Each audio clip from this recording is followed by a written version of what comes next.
Alors, cette petite vidéo un peu pour répondre à Sarah qui me demande, tu me demandes donc en commentaire un peu des éclairages sur la réticence que tu rencontres à nommer la présence du nom de Dieu. Voilà. Et puis en fait, tu écris la réponse immédiatement dans ton mot puisque tu dis que voilà, ce Dieu que t'as présenté, voilà, tes parents, bah, ne te parle pas.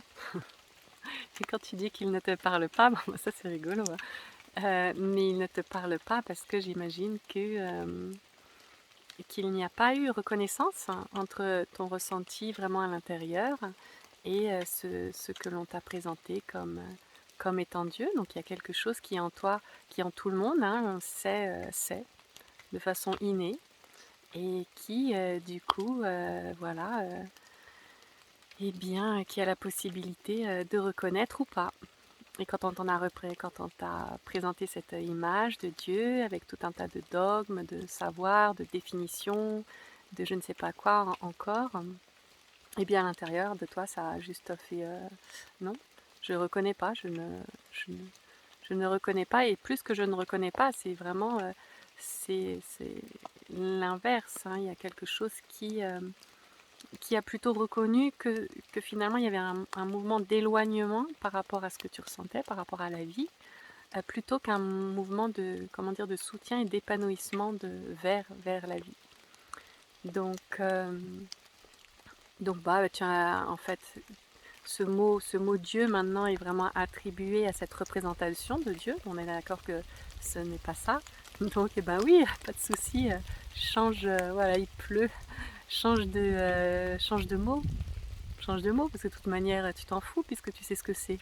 Puisque tu sais ce qui parle à ton cœur ou pas. Parce que tu sais que tu le reconnais ou pas. En tout cas, tu vois bien ce que c'est pas. Donc ça veut dire que tu sais ce que c'est. Donc bah, c'est parfait, hein, continue à suivre ce que tu sais.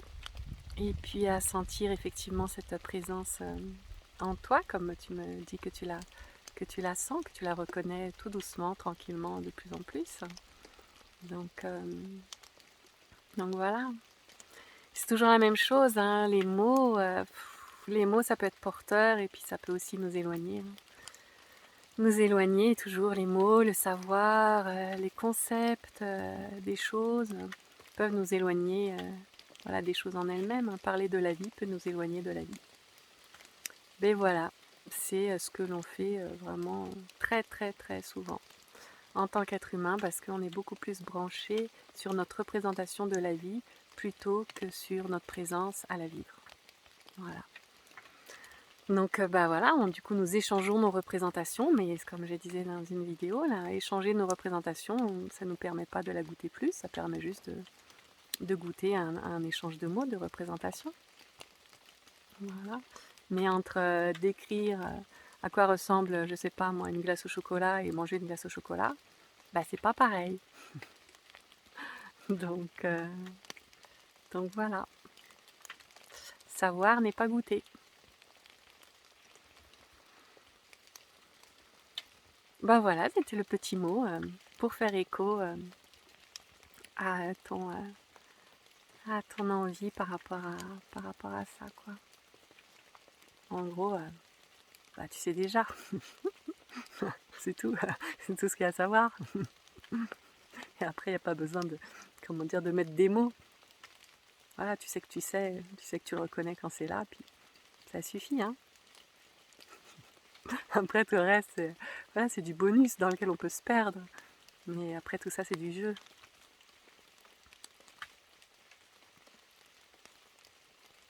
Voilà.